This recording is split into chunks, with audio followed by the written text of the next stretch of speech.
Hi, my name is Sonali और female planet पर नई पॉडकास्ट सीरीज शूटिंग करने जा रही हूँ। नाम है मेल फेमिनिस्ट। हालांकि ये मेरे लिए सेल्फ गिफ्ट है ऑन माई बर्थडे 7 सितंबर। और आपने ये पॉडकास्ट सीरीज का पहला इंटरव्यू द मेल फेमिनिस्ट सुनना ही चाहिए। रीज़न बहुत सारे हैं। कौन कौन से रीज़न है? एक तो पहला रीज़न ये है कि मेरे लाइफ के मेंटर आज मेरे शो पर आए हुए हैं, तो बहुत ही दिली खुशी है मुझे, बहुत ही ज़्यादा ओवर एक्साइटमेंट है। दूसरी चीज़ है कि he is a male feminist but he is here at this position because of his mother. जब एक माँ कहती है, जो कि लाइब्रेरियन होती है, जिनको किताबों की बड़ी किताबों से दोस्ती होती है, ऐसी महिला अपने बेटे को कहती है कि नहीं, यहाँ वैकेंसी है और तुम्हें पत्रकार बनना है और जर्नलिस्ट बनना है। उस इंसान को भी लगता है कि मुझे जर्नलिस्ट इसलिए बनना है क्योंकि मैं ग्रामीण क्षेत्र में रहता हूँ। हर बार जो कहानियाँ छपकर आती है, हर बार जो बातें छपकर आती है, वो सारी शहरी लोगों की है। मुझे भी तो कोई प्लेटफॉर्म मिले। और फिर ऐसे ख्यालों को, ऐसी कहानियों को प्लेटफॉर्म देने के लिए ये शख्स जर्नलिज्म में उतरता है। हालांकि मुझे गुज़बम आ गए हैं because I am very close to this personality. मैं बात कर रही हूँ श्रीपाद अपराजित सर की, जो कि रेसिडेंट एडिटर है नागपुर महाराष्ट्र टाइम्स के। इनकी जर्नी बहुत ही खूबसूरत है। बहुत अलग अलग न्यूज़पेपर में इन्होंने एडिटर करके, जर्नलिस्ट करके काम किया हुआ है। और सबसे मज़े की और इम्पॉर्टेंट बात, जो पत्रकारिता क्षेत्र में बहुत बड़ा नाम है, बाळ शास्त्री जांभेकर। इनका बाळ शास्त्री जांभेकर दर्पण पुरस्कार से भी इन्हें नवाजा गया है। That's a beautiful. बट आज का विषय ये है मेल फेमिनिस्ट। सो बात करते हैं श्रीपाद अपराजित सर से। सर, बहुत बहुत स्वागत है। मैं बहुत ही एक्साइटेड, मैं बहुत खुश हूँ। आपने बहुत फॉलोअप करवाए हैं और finally I am happy that I am getting this birthday gift और एक नया पॉडकास्ट सीरीज में आज मेरे बर्थडे के दिन शुरू कर रही हूँ। सबसे पहले आपको बर्थडे की ढेर सारी शुभकामनाएं। चरण स्पर्श। एक तो बर्थडे के दिन आप एक बहुत बढ़िया, मैं खूबसूरत के साथ में बोलूँगा कि वर्दी प्रोग्राम आप लेके आई है। और मेल फेमिनिस्ट ये जो संकल्पना है मुझे ऐसा लगता है कि ऐसा फेमिनिस्ट तो सभी लोग रहते हैं, या आजकल फेमिनिस्ट की व्याख्याएं करने वाले बहुत सारे लोग हमें मिलते हैं। और मज़े की बात ये भी है कि हम इस शो के माध्यम से ये समझना, जानना और बताना चाह रहे हैं कि फेमिनिज्म आखिर जो आप समझ रहे हैं वो है, या फेमिनिज्म वाकई में कुछ और ही स्वरूप में है जिसे आपको समझना ज़रूरी है। सो पहला सवाल, आपके हिसाब से फेमिनिज्म क्या है?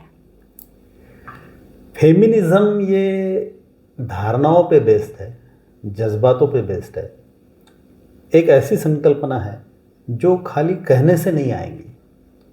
ये पर्कुलेशन जो है फेमिनिज्म का, ये हम समाज के इर्द गिर्द जब झांकते हैं तब हमें ऐसा पता चलता है कि बहुत सारे लोग ऐसे हैं कि जो वाकई बहुत कुछ काम कर रहे रहते हैं लेकिन उसका कोई डंका नहीं बजाते हैं।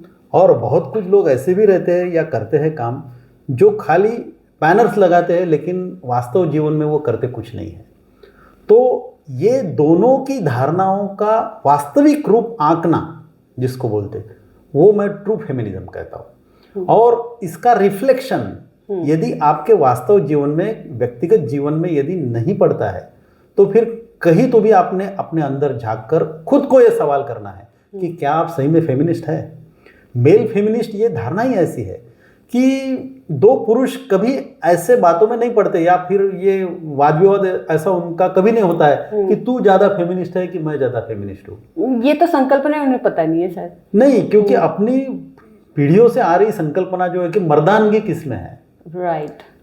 ये ऐसे औरतान की वगैरह ऐसा कोई वर्ड ही नहीं है। राइट। तो कुछ ऐसे मैंने कभी ये कॉन्सेप्ट। और ये भी है कि हम बार बार ये जिक्र करते हैं कि इक्वलिटी, तो जेंडर इक्वलिटी वगैरह बोलते हैं। और किसी लड़की ने, यदि ग्रामीण इलाके के लड़की ने यदि कुछ पानी भरने का बड़ा काम कर लिया, अपने कुटुंब को या फैमिली को मदद कर दी, तो आज बहुत मर्दानगी दिखाई। या किसी से उसने झगड़ा किया और अपने इज्जत के लिए, इबरत के लिए कुछ अच्छा काम किया, तो क्या बोलते हैं कि आज इसने बहुत बड़ी मर्दानगी दिखाई। तो ऐसे लफ्ज को व्यवहार ये में पेट्रियार्की को रिप्रेजेंट करने वाले सारे वर्ड्स ऐसे नहीं लगता आपको? तो ये धारणा चली आ रही है। कैसा है कि बहुत सारी अपनी संकल्पनाएं तो ऐसी है कि ये गलत है, इसका एहसास ही हमें नहीं रहता है। That's beautiful point. तो ये ऐसा एहसास होना, ये प्रगति के और उत्कर्ष की ओर, उन्नति की ओर चलने वाला एक स्टेप है, ऐसा मुझे लगता है। आपको क्या लगता है वुमेन एम्पावरमेंट की जरूरत क्यों है, ऐसा आपको लगता है?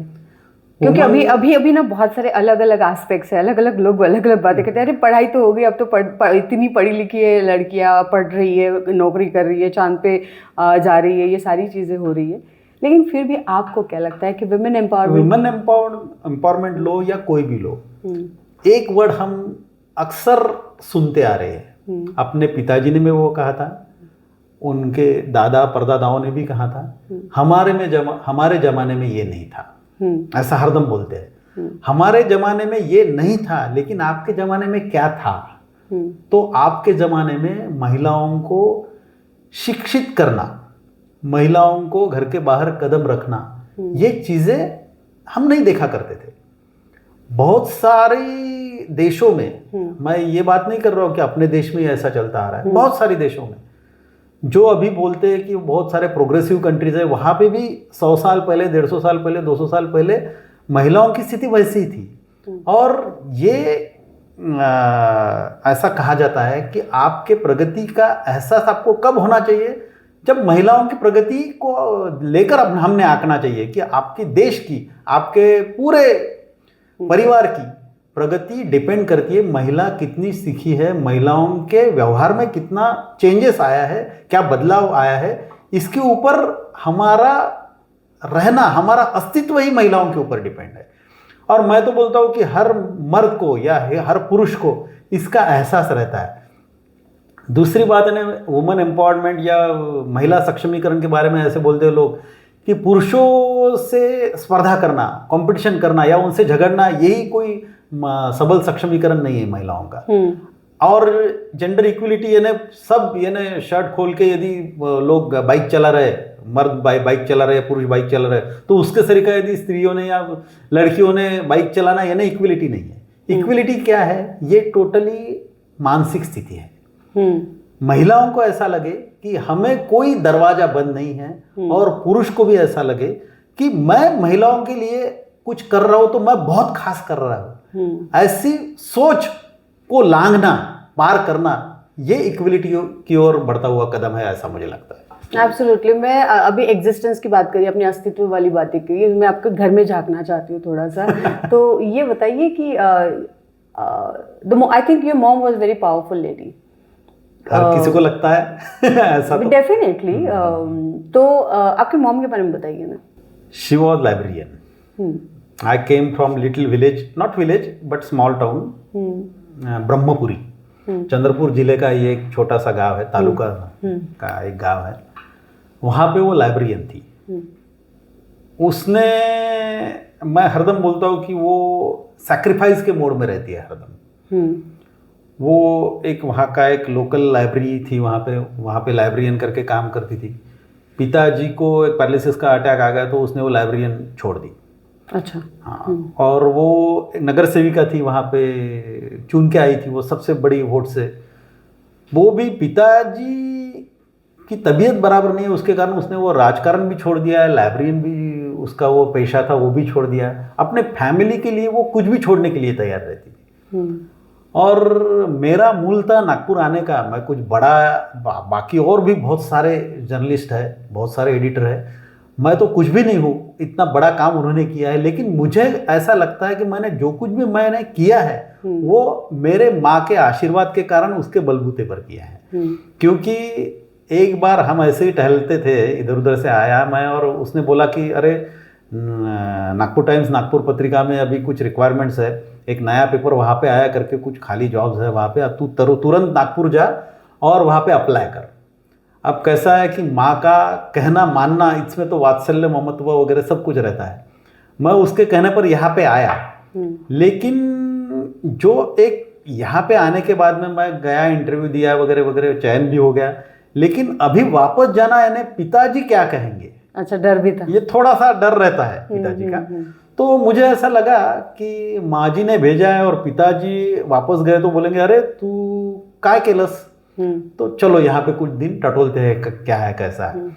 मैं ये इंटरव्यू के माध्यम से उन लोगों को धन्यवाद देना चाहूँगा जिन्होंने मुझे उस टाइम संभाला, 30-31 साल पहले, जिन्होंने मुझे कुछ भी नहीं आता था। मुझे ऐसा लगता था कि टेलीप्रिंटर से आई हुई जो न्यूज़ है वो तुरंत ट्रांसलेट करनी पड़ती है। अच्छा। ऐसा कुछ नहीं था। मैं ट्रांसलेशन के डेस्क पे आ गया, वहीं से मेरी जर्नी चालू हो गई।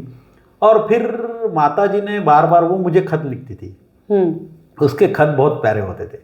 मैं रामदास पेठ में एक रूम में रहता था काचीपुरा में, तो वहाँ पे खत आने के बाद में मुझे ऐसा सुकून मैं पाता था कि मेरी माता जी का हैंडराइटिंग बहुत ही बढ़िया था। और वो उसमें संत के वचन, तुकाराम जी है या फिर ज्ञानेश्वर जी है, उनके वचनों का आधार लेते हुए मुझे एक मान लो कि डोज भी देती थी थोड़ा बहुत। हाँ, तो कैसा है कि ये बाकी सभी बच्चों के पूरे जीवनी में अपने माता जी का स्थान अभिन्न रहता है, अमिट रहता है। तो ऑब्वियसली मेरे माता जी का भी स्थान मेरे लिए बहुत, मेरे लाइफ में ऐसा है कि मेरी माँ हिटलर थी और मेरे बापू गांधी। अच्छा। तो मेरी माँ से कभी नहीं होती थी, पट्टी नहीं थी। लेकिन जब मेरी शादी हुई तब मुझे माँ समझी। हाँ। उससे पहले मैंने कभी माँ को ना समझा, तो मुझे लगा कि औरत को समझने के लिए औरत होना बहुत जरूरी है। नहीं, ऐसी बात नहीं है। तो मेरा ट्रांसफॉर्मेशन हुआ, मतलब मैं एक लड़की से एक उसके लेवल पे जाकर समझने, क्योंकि मैं तो एक तो आप सबको पता है, ये जग जाहिर है कि I am very naughty person till date. तो उसके वजह से मुझे बहुत बजरबत्ती पड़ती थी। तो अपने माँ का जिक्र किया, लेकिन जब she was very revolutionary as well, so I couldn't understand, because rebellious भी थी, रिवॉल्यूशनरी भी थी। तो मुझे समझने में बड़ा टाइम लगा। तब लगता था कि सब इसके अगेंस्ट में बोल रहे तो यही गलत है। पर जब मैं नागपुर आई तब मुझे मेरी माँ समझी।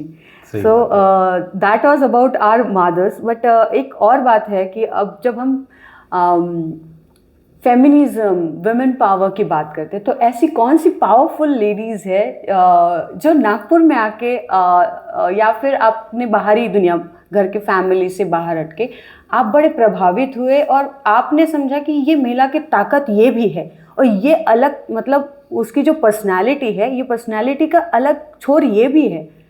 नहीं, कैसा है, एक तो बात मैं ये साफ कर देना चाहता हूँ कि कैसा है कि रिवॉल्यूशन का जिक्र आपने किया।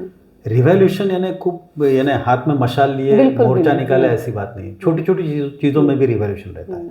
घर में खाना पकाते समय यदि मेरी माँ या किसी की भी माँ, दोनों बच्चे हैं, एक बेटी है और एक बेटा है, तो बेटी को टालने के बाद वो बेटे को एक रोटी ज़्यादा खिलाती है तो वो गलत कर रही है, या परंपरा का वहन वो कर रही है। लेकिन जिस वक्त वो बोलती है कि बेटी और बेटा सेम है, ये थॉट प्रोसेस अपने बच्चों में निर्माण करना ये बहुत जरूरी है। तो आप बचपन में काम करते थे क्या घर के? हाँ, करता तो था, क्या क्या करते थे?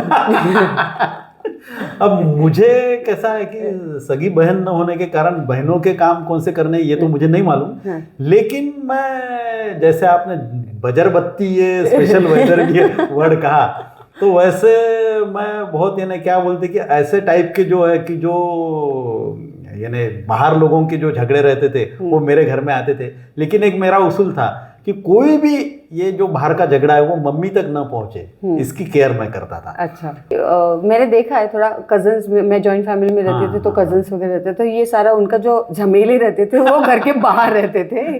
घर में उनकी जो छवि रहती थी थोड़ी साफ सुथरी रखने की कोशिश करते थे। मैं बात ये कर रही थी कि घर के काम आपको कौन कौन से काम आते हैं? अब कैसा है कि जो घर में अपने कल ये इंटरव्यू देखने के बाद में मेरी बीवी मुझे बोलेंगी कि आपने पब्लिक प्लेटफॉर्म पे ये कह दिया, लेकिन मैं पूरन पोली भी बना सकता हूँ। मतलब किचन में आप पूरा किचन में बनाता नहीं, ये बात अलग है, अभी मैं जाता नहीं, ये बात अलग है, लेकिन मैं रोटी बना सकता हूँ, कुकर वुकर तो लगा ही लेता हूँ, खाना बना सकता हूँ, बिल्कुल पतंग उड़ा सकता हूँ, यानी सब कर सकता हूँ मैं। ऐसी कोई भी चीज नहीं है कि मैं नहीं कर सकता। तो क्या आप घर में अगर जरूरत पड़े तो हाथ बटा सकते हैं? बटाता ही हूँ, बिल्कुल, जरूरत पड़े तो नहीं। हरदम तो थोड़ा पर्सनल और सवाल और घुसने की कोशिश करते हैं पर्सनल डोमेन में, तो घर में अभी क्या काम करके आए हैं?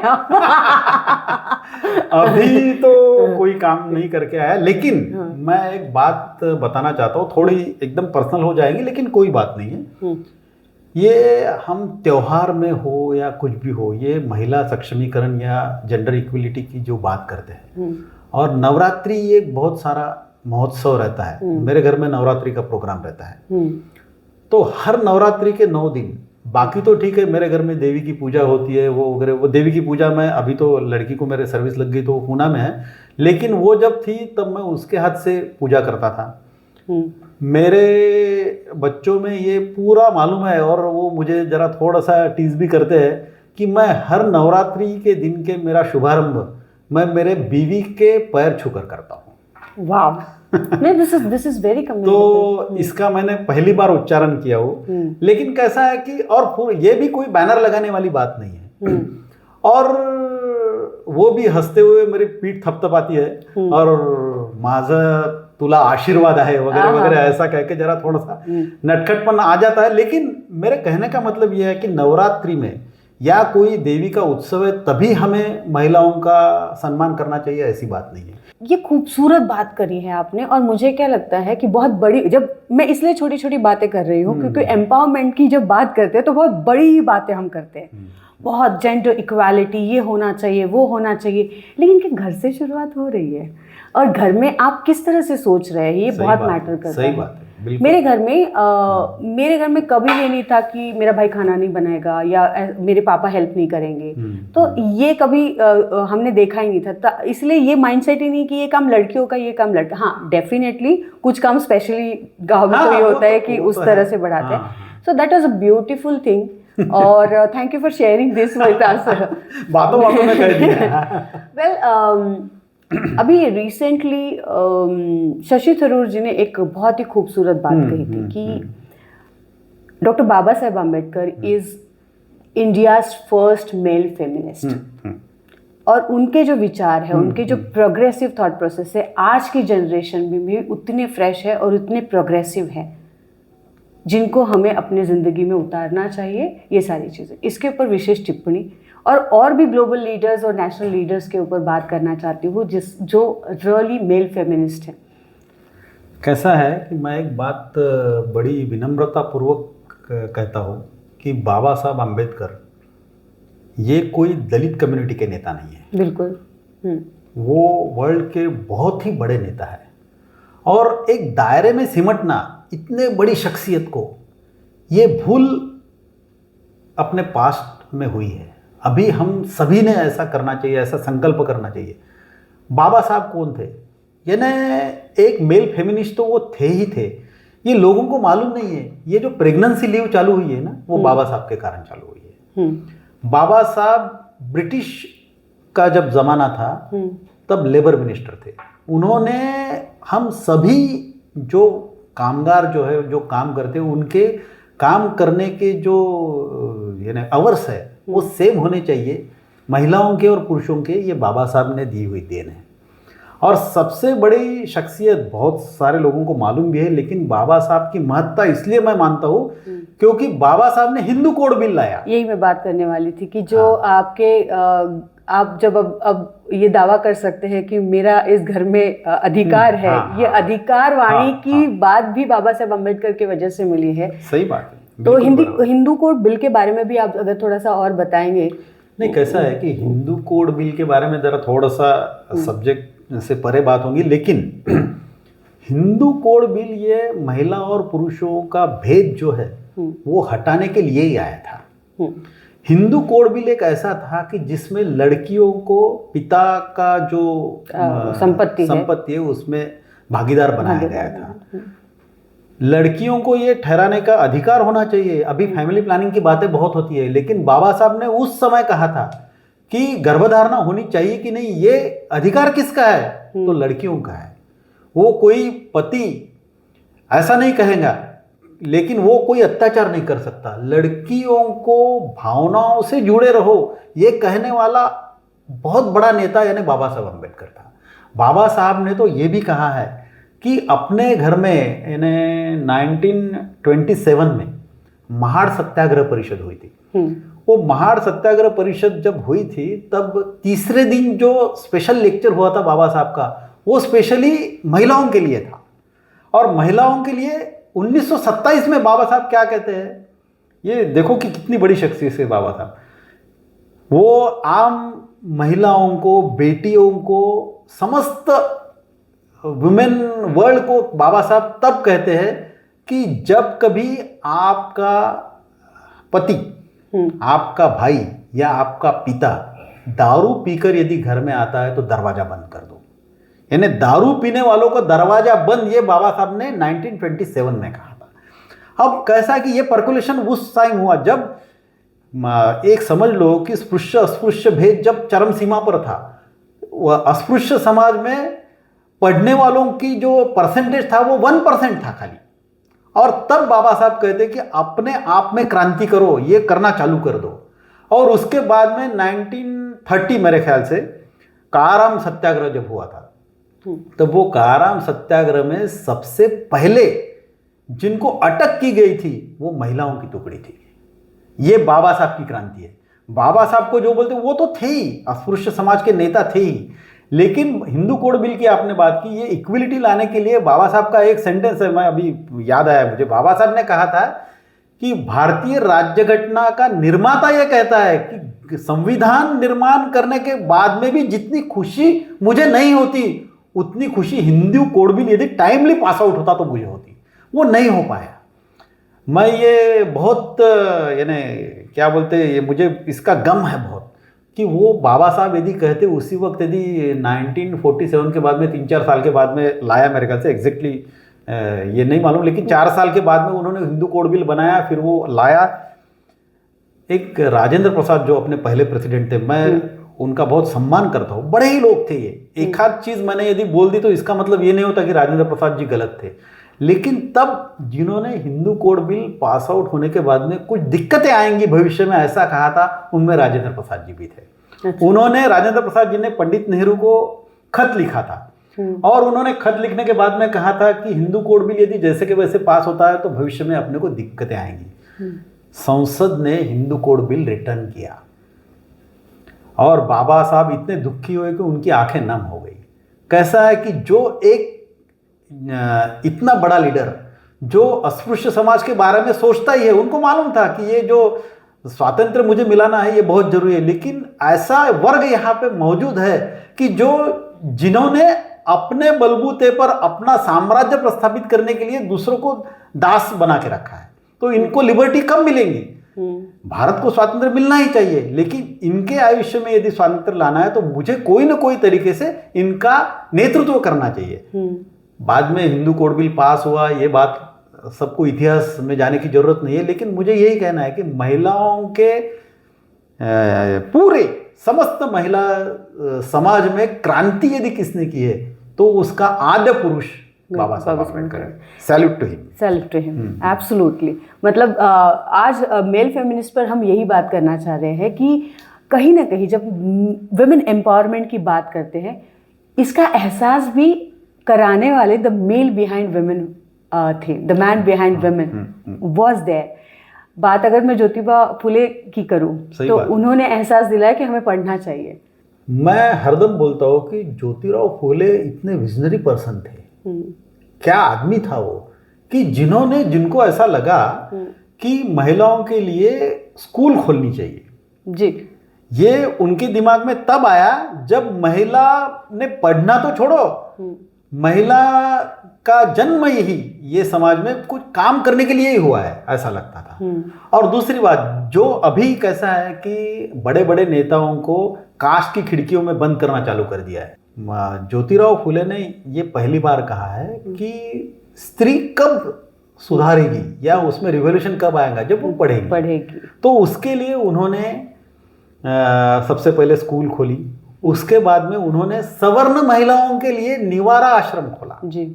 और जिनके ऊपर वो टीका करते हैं ना, कुमारी माताओं के लिए भी यस। मैं और बताना चाहती हूँ क्योंकि जो ऑडियंस मुझे पाकिस्तान, बांग्लादेश या अदर कंट्रीज से देख रही है, उनको बताना ही बहुत ज़रूरी है कि ज्योतिबा फुले ये इस देश के ऐसे लीडर है जो ब्रिटिश राज में कॉरपोरेटर थे वो, और धोती कुर्ता पहन के, जैकेट पहन के रहने वाले पूना के आयुक्त थे, जिन्होंने ये क्रांति लाई कि पहली लड़कियों की स्कूल होने के लिए अगर किसी ने ये पहल की तो वो नेता है जिन्होंने अपनी बीवी को पढ़ाया, जिनका नाम सावित्रीबाई फुले थे, and she is the first teacher of India.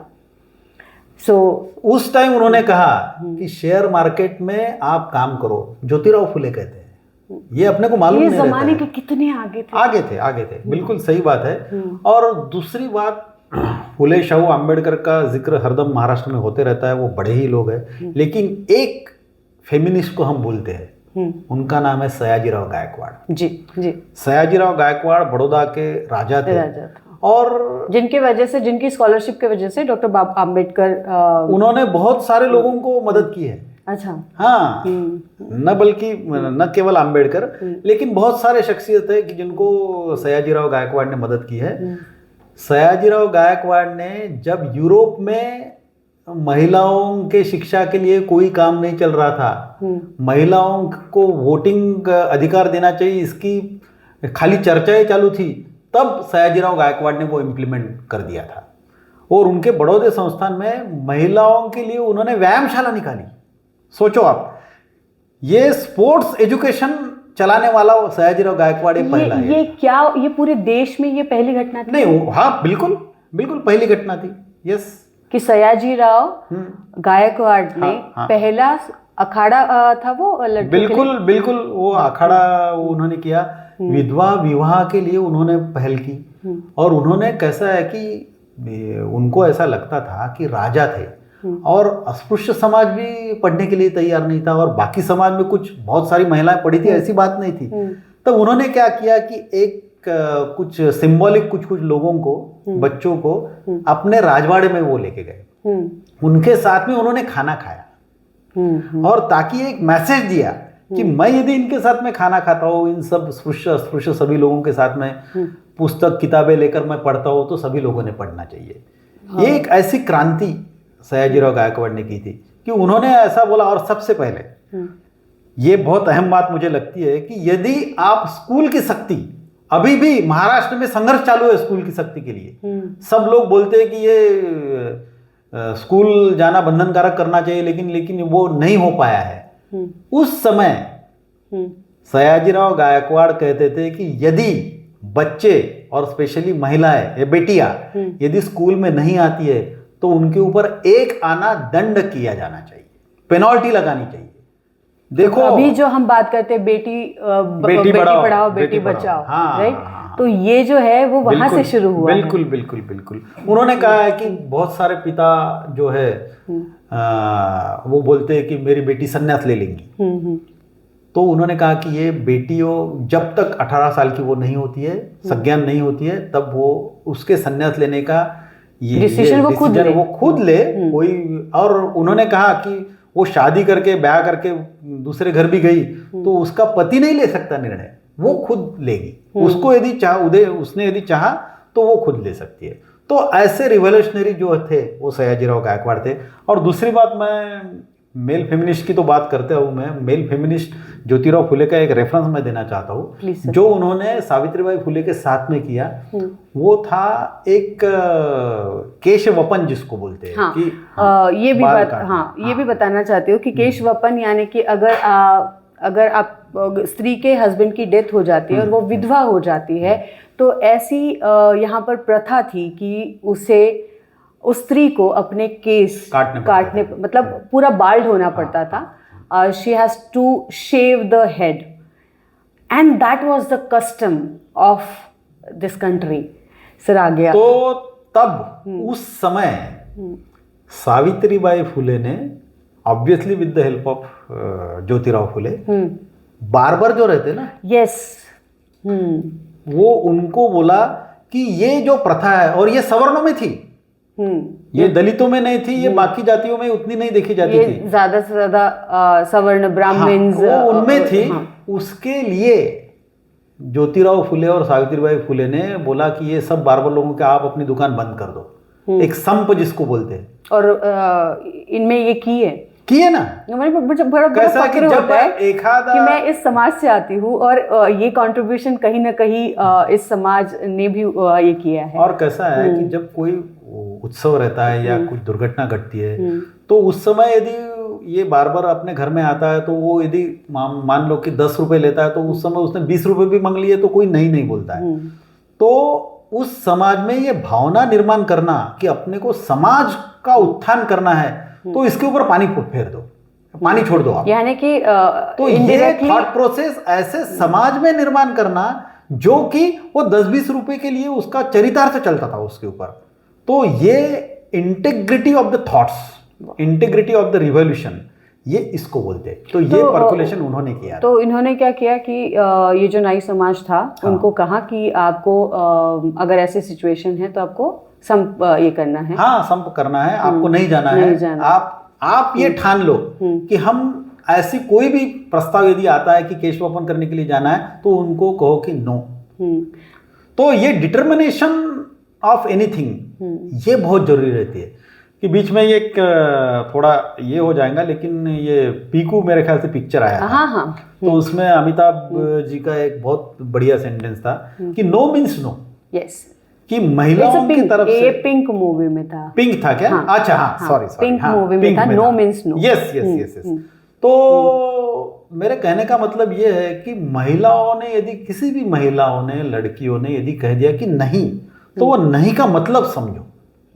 वो यदि नो बोलती है, ये भी बढ़िया है वो। और बॉलीवुड के गाने में तो है मुस्कुरा दिया, मतलब उसके क्या हाँ ना में ही हाँ है। हाँ, अरे भाई वो ना है तो ना कहेगी ना। बिल्कुल बिल्कुल बिल्कुल। सो दैट इज अगेन तो महिलाओं का वो नहीं कहना या फिर कोई भी लेडी हो उसको नो कहने का सामर्थ्य जो आता है वो अंदरूनी तो आता ही है, लेकिन ये समाज के ऊपर विश्वास दिलाना है कि मैं यदि नहीं चाहती है, वो मैं चाहती हूँ कि इसे मुझे नहीं बोलना है, तो मेरे न के साथ में ये पूरा समाज है।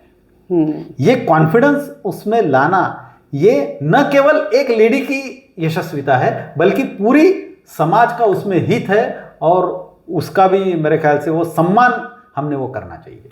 सर, आपने वो दौर भी देखा है जहाँ पर पढ़ाई मतलब बेटी पढ़ाने का इतना प्रचलन नहीं था शायद। हाँ। आज लगभग सारी मतलब पढ़ाई का जो स्तर है वो बढ़ रहा है। आपको क्या लगता है, क्या सोशल चेंज आप देख पा रहे हैं? How you are seeing the growth of the women? कैसा एक जमाना वो था जब अपने मनुस्मृति में कहा था कि स्त्री मूर्ख है, वो कपटी है वगैरह वगैरह, ऐसा कहा जाता था। अथर्ववेद में अपना ऐसा कहा है कि सभी महिलाएं शुद्र है, यानी कनिष्ठ है। और ऋग्वेद में तो कहा है कि लड़कियों का जन्म ही दुखदायक है।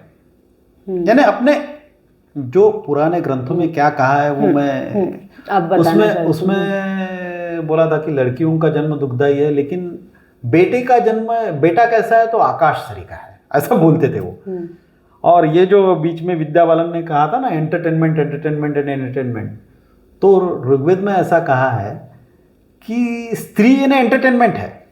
अच्छा, बाकी कुछ नहीं, मनोरंजन का साधन है। हाँ, भोग का साधन, भोग का साधन। हाँ, तो ऐसा कहा जाता था। तो मुझे ऐसा लगता है कि ये अपना यदि पास्ट टेंस था कि अपने समाज में या अपने धर्म ग्रंथों में यदि ऐसा कहा गया है। मैं पहले आपको ये भी कॉन्फ्लिक्ट थोड़ा सा समझने की कोशिश करूंगी आपसे कि एक तरफ तो स्त्री देवी है और एक तरफ आपने जो अभी स्टेटमेंट्स किए कि एक भोग का साधन है, नारी सर्वत्र पूज्यते। हाँ, बिल्कुल। तो ये कॉन्फ्लिक्ट कैसे वेदों से ही, पुराणों से ही हमें क्यों मिल रहा है? तो मैं वही समझाने की कोशिश करता हूँ। तो ये कॉन्फ्लिक्ट ऑफ थॉट इंस्टीट्यूशन क्यों है? कैसा है कि ये एक धारणा है, यदि ये एक विचार है तो उसी समय में एक विचार ये भी था कि महिलाओं का आदर करना चाहिए, महिलाओं को सम्मान करना चाहिए। शस्त्र धारण करने का अधिकार या विद्या पठन का अधिकार केवल पुरुषों को नहीं है, तो वो देवी को भी है। हमने बहुत सारी ऐसी विदुषी देखी है कि जिन्होंने वेदाध्ययन भी किया है। तो धर्म ग्रंथों की चिकित्सा यानी परंपराओं को खारिज करना नहीं है। टाइम टू टाइम हमने बदलाव की जरूरत है। हाँ, चेंजेस करते रहना चाहिए। और बहुत सारे लोग ऐसे बोलते हैं कि संविधान में बदलाव करने की साजिश चल रही, साजिश कुछ नहीं। यहाँ पे अपने देश में जो कुछ भी होगा वो सभी जनताओं को जो कबूल है, मान्य है, वही होना चाहिए। और संविधान में संशोधन होना चाहिए। संविधान को खारिज करने की जो बात करते हैं, मैं उनकी कड़ी निंदा करता हूँ। लेकिन संशोधन करना यानी अपग्रेडेशन ऑफ टोटल लाइफ है, न कि केवल महिलाओं की, लेकिन सभी पुरुष रहे, सभी जीव जंतु जो कुछ भी है वो सभी के एक पुनरुत्थान का या परिवर्तन का। तो परिवर्तन, इस शब्द में ही वर्तन एक शब्द है। जब आपका वर्तन, यदि परिवर्तन की सोच आपके दिलो दिमाग में ठाई हुई है, सोचेंगे आप परिवर्तन की दिशा में, हमें एक स्टेप आगे अहेड जाना है, और यदि आपका वर्तन में, आपके बर्ताव में यदि बदल नहीं होता है, परिवर्तन नहीं होता है, तो फिर सब धरे के धरा रह जाएंगे। तो अब जो ग्रोथ देख रहे थे वो किस तरह की देख रहे थे, ये मेरा सवाल भी था उस सवाल अभी। पर। हाँ, तो बहुत स्पीड से हम जा रहे हैं कि एक जमाना था जब ताड़न के अधिकारी करके महिलाओं को कहा जाता था, लेकिन अभी जो आपने जिक्र किया, चांद पर हमारा यान जो गया है, तो उसमें सबसे कड़ी मेहनत हमारी महिलाओं ने की है। महिला शास्त्रज्ञ जो है उन्होंने की है। ये बात सही है कि महिलाओं के एक ऐसी जो उपलब्धि है, वो उपलब्धि का जिस तरह से एक पूरे देश में स्वागत होना चाहिए, वैसा होते हुए नहीं दिखता है। महिलाएं बहुत सारी बातें करती है, बहुत सारे बारे में महिलाओं के ऊपर जो जघन्य घटनाएं होती है, मणिपुर की घटना हुई अभी, वो तो सबको मालूम है। लेकिन मैं कहता हूँ कि ये बर्ताव सुधारना चाहिए। एक छोटी सी एक चीज का मैं जिक्र करूंगा यहाँ पे। एक बेंगलोर या कुछ तो भी उधर कर्नाटक में एक यंग कॉलेज गोइंग यूथ था, उसके मम्मी ने लिपस्टिक लगाया तो क्या हुआ कि उसके जो कजिन की मम्मी वगैरह थी, जो पूरे परिवार वाले, उन्होंने उसको ताने देना चालू कर दिया कि इसको लिपस्टिक शोभा नहीं देता। बहुत खूबसूरत इंसान। हाँ, तो वो ऐसी ताने देना चालू कर दिया। तो वो जब आया, मम्मी ने कहा, दूसरे दिन लिपस्टिक नहीं लगाया था। उसने पूछा मम्मी को, क्या हो गया, आज तूने लिपस्टिक क्यों नहीं लगाया? अरे जान दे, इधर उधर से ताने मिले करके मैंने ये छोड़ दिया। उसने क्या किया, उसने ऐसा किया कि खुद के लिप्स पे उसने लिपस्टिक लगाया और उसकी फोटो इंस्टाग्राम पे डाली उसने। अब ये करने के बाद में पूरे इंस्टा वर्ल्ड जो है, पूरे यूथ वो वायरल हो गए उसके फोटोग्राफ्स। उसने बोला एक लड़का लिपस्टिक लगा रहा है, इसका कारण क्या है? फिर ऑब्वियसली उसको जो रिप्लाई जो आए, सब प्रोत्साहन पर भी बहुत आए, लेकिन सब ने पूछा कि ये किया क्यों?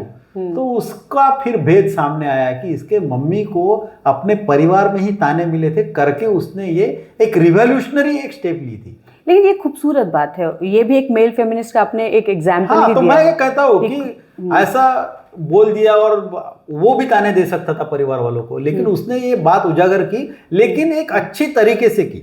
सिंबॉलिक उसने ये जता दिया दुनिया को कि मैं मेरे माँ के साथ में हूँ। तो ये परिवर्तन खुद की घर से चालू होता है, मेरे कहने का मतलब यही है। बिल्कुल।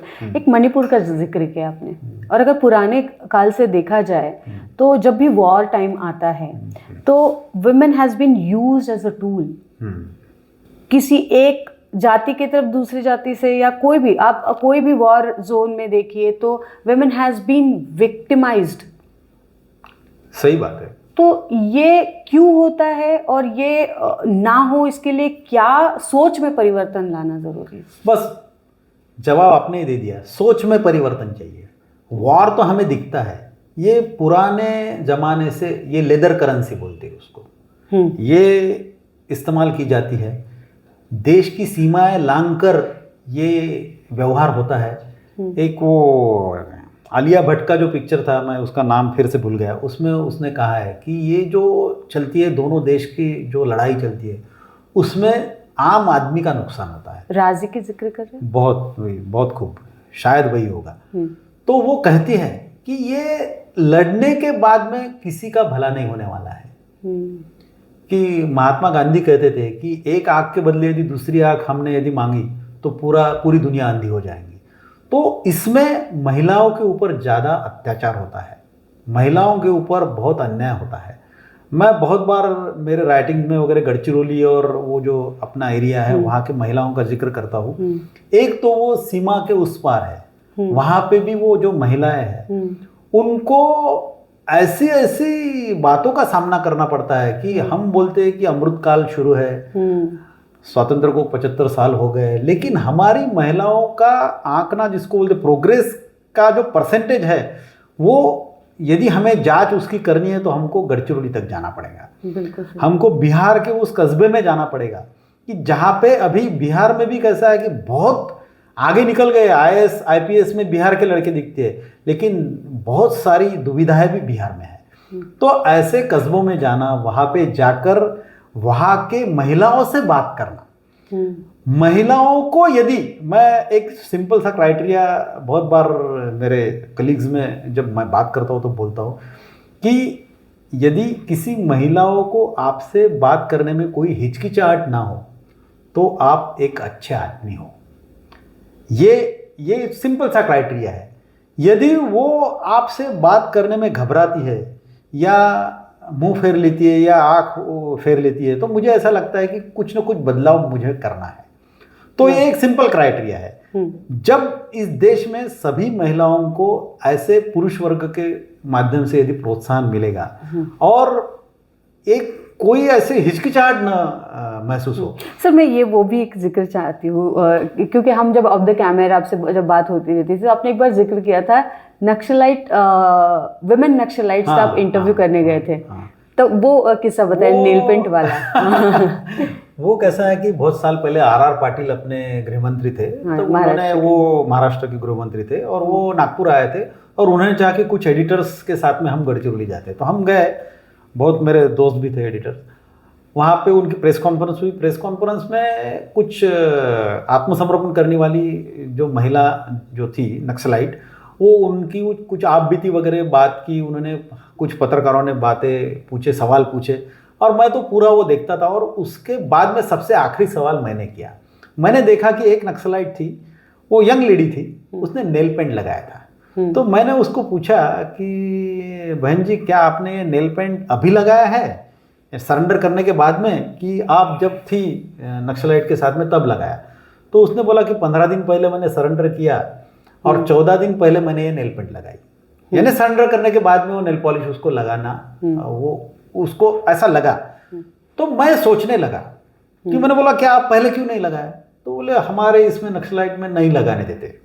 तो यानी वो यंग थी, वो लगाना चाहती थी, वो खुद के नाखून को सज्जा करना एक जो स्त्रीत्व जिसको बोलते हैं उसको ऐसा लगाना चाहिए था, ऐसा उसे लगा था।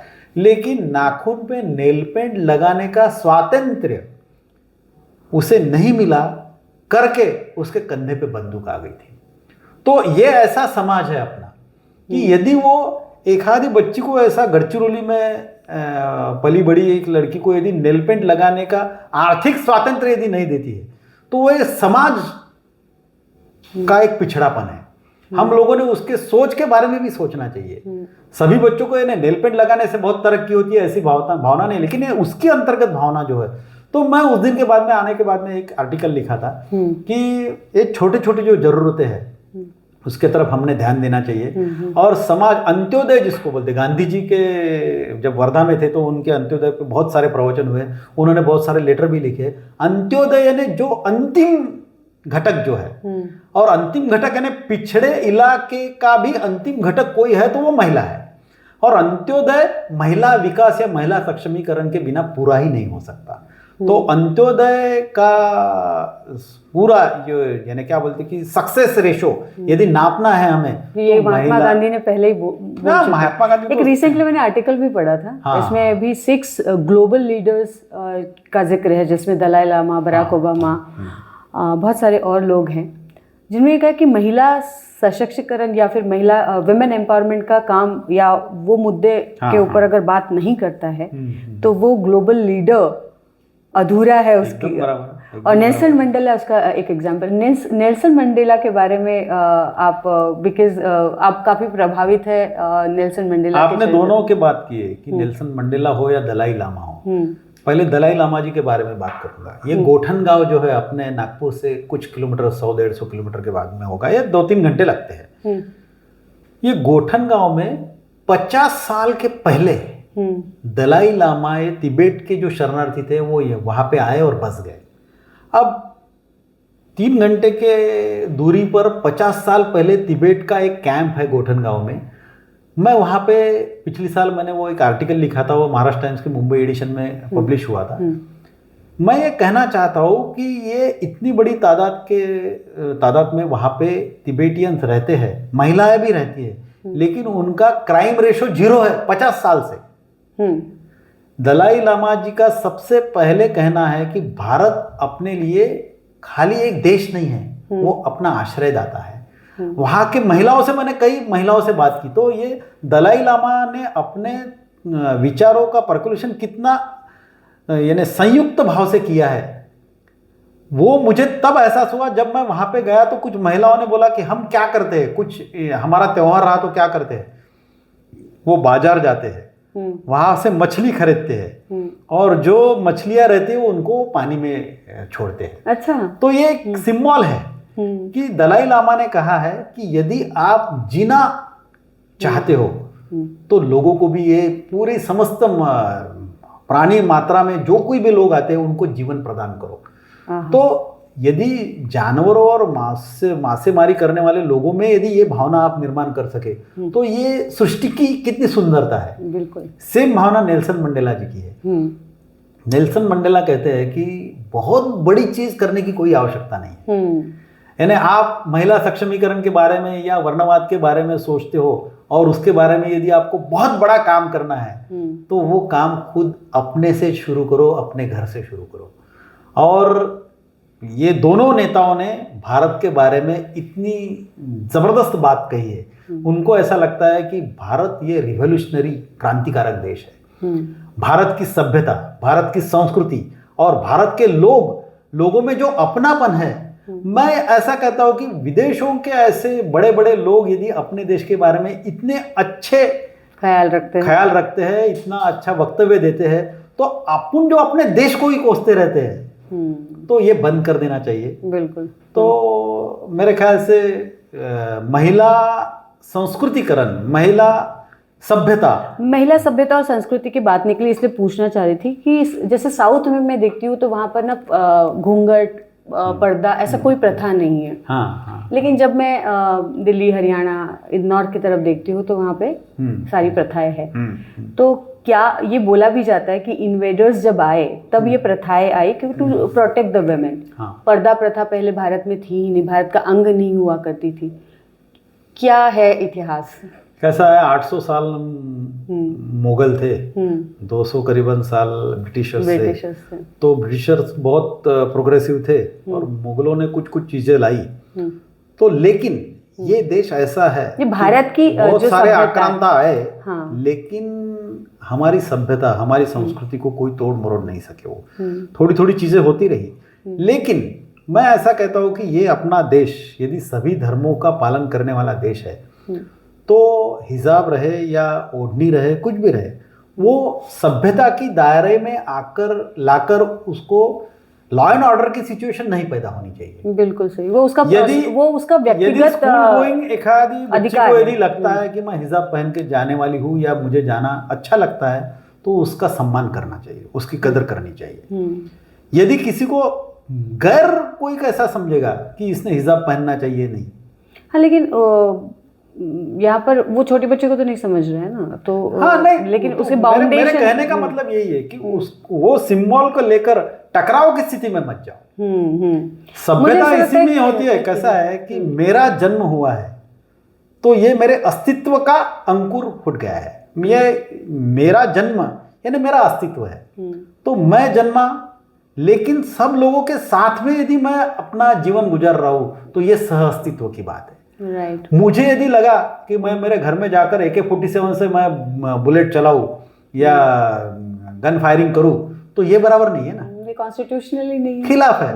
तो मुझे ऐसी चीज़ें नहीं करनी चाहिए जो मेरे इर्द गिर्द में रहने वाले लोगों को ऐसे लगे कि ये गलत कर रहा है। तो अस्तित्व और सहअस्तित्व का ये जो झगड़ा है, ये सभी लोग यदि साथ में आए, सभी कपड़ों की लोगों का बात को सम्मान लेकर भी किया। तो यही बात है कि उसे क्या लगता है, बिल्कुल वो उसकी आज़ादी है और वो देनी चाहिए। बहुत ही खूबसूरत बातचीत।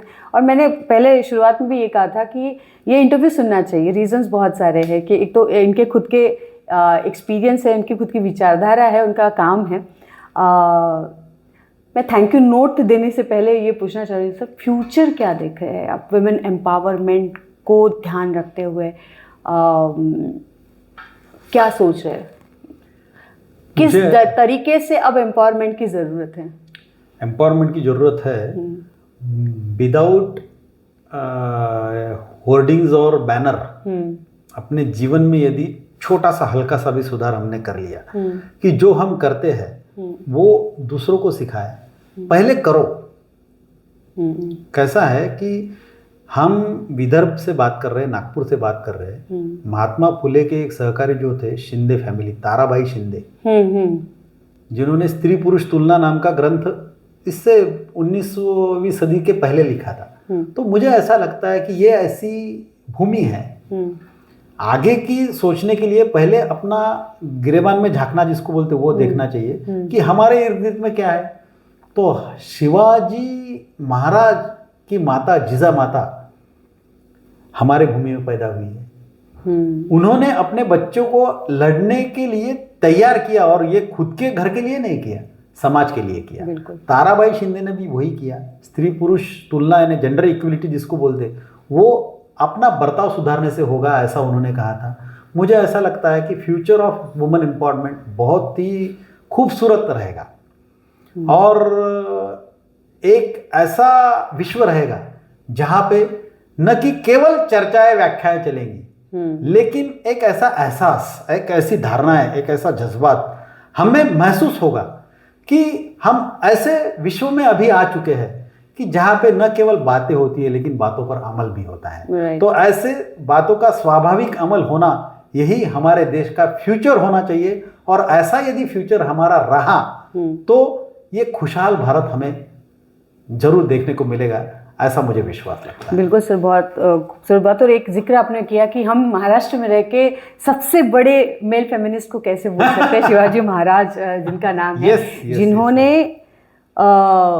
मुगल काल में और स्वराज में क्या अंतर है, तो सबसे बड़ा अंतर तो स्त्री सुरक्षा का है। और बहुत सारे हैं, यानी एक कृष्णा जी केळुस्कर करके एक मराठा लीडर थे, या फिर विठ्ठल राम जी शिंदे थे। ऐसे बहुत सारे हैं जो आपको लगता है कि मेल फेमिनिस्ट, पास्ट में जाओगे तो भी बहुत है, यहाँ पे तो बहुत ही है। अभी न्यूज़पेपर में आप हरदम पढ़ते रहते हैं। तो मुझे ऐसा लगता है कि खुद का परिवर्तन में वर्तन होना, यही एक जबरदस्त सही बात है। बहुत ही खूबसूरत बात कही आपने। मैं बहुत ही थैंकफुल हूँ, आपने ये इनवाइट बहुत मिन्नतों के बाद स्वीकार किया और आप यहाँ आए। और ये as usual it's a wonderful conversation. और मुझे और मेरी ऑडियंस को ये समझ में आया इतिहास इस देश का मेल फेमिनिज्म को लेकर, और फेमिनिज्म की क्या आवश्यकता है, फेमिनिज्म की क्या व्याख्या है, ये आपने बहुत ही खूबसूरती से और बहुत सहज रूप से अपने हम बताइए, बहुत ही simply. Thank you very much. Thank you sir, thank you. जय माता दी।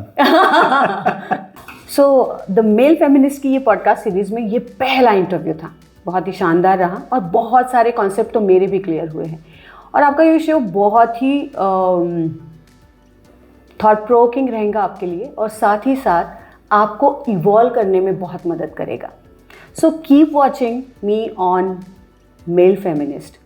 हर नेक्स्ट एपिसोड में हम और एक नए मेल फेमिनिस्ट के साथ में जुड़ेंगे। इस बार हमारे साथ थे श्रीपाद अपराजित sir. Thank you so very much. So keep watching, share, like, subscribe. ये बोलना धर्म है हमारा। बहुत बढ़िया संवाद रहा, मुझे बहुत अच्छा लगा, बहुत मज़ा आई। और बहुत सालों के बाद में, महीनों के बाद में सोनाली से बात करते हुए अच्छा लगा। और सोनाली ने ऐसी तरक्की करनी चाहिए, उसमें बहुत कैपेसिटी है, वो बहुत यानी क्या बोलते कि एनर्जेटिक पर्सनालिटी है।